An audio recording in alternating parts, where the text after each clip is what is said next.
Candid by Voltaire. Voltaire രചിച്ച Candide എന്ന ഗ്രന്ഥം 1789 പ്രസിദ്ധീകരിച്ച ഫ്രഞ്ച് ഫിലോസഫിക്കൽ സറ്റയർ ആണ്.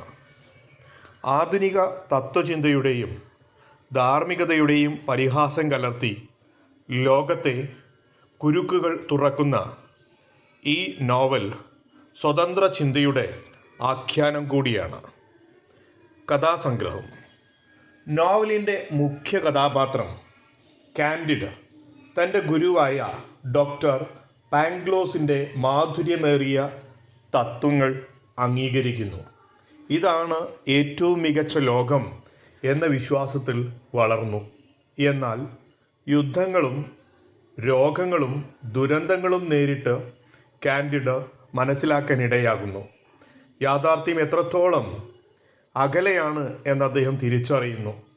ലോകം ഏറ്റവും മികച്ചതാണെന്ന പാങ്ക്ലോസിൻ്റെ ആശയം എത്രത്തോളം വ്യാജമാണെന്നും അദ്ദേഹം തിരിച്ചറിയുന്നു.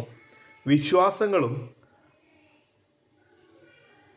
യഥാർത്ഥ മൂല്യങ്ങളും തകർന്നുപോയ ലോകത്ത് കാൻഡിഡ് ഒരു പുതിയ മാർഗം നേടാൻ ശ്രമിക്കുന്നു. വോൾട്ടയർ ദൈവിക വിശ്വാസവും നിസ്സാര പ്രത്യയശാസ്ത്രവും എന്ന വിഷയത്തെ പരിഹസിക്കുന്നു. ജീവിതത്തിലെ യാഥാർത്ഥ്യങ്ങളെ സത്യസന്ധമായി നേരിടാൻ ആളുകളെ പ്രേരിപ്പിക്കുകയും ചെയ്യുന്ന ഒരു മികച്ച പുസ്തകമാണ് കാൻഡിഡ്. അതിലൂടെ അധ്യാപകരുടെ നയങ്ങൾ, മതങ്ങൾ, സാമൂഹിക വ്യവസ്ഥകൾ എന്നിവയുടെ പരിഹാസം കൊണ്ടും വായനക്കാരനെ ചിന്തിപ്പിക്കാൻ പ്രേരിപ്പിക്കുന്ന ഒരു മികച്ച ഗ്രന്ഥമാണ് കാൻഡിഡ്.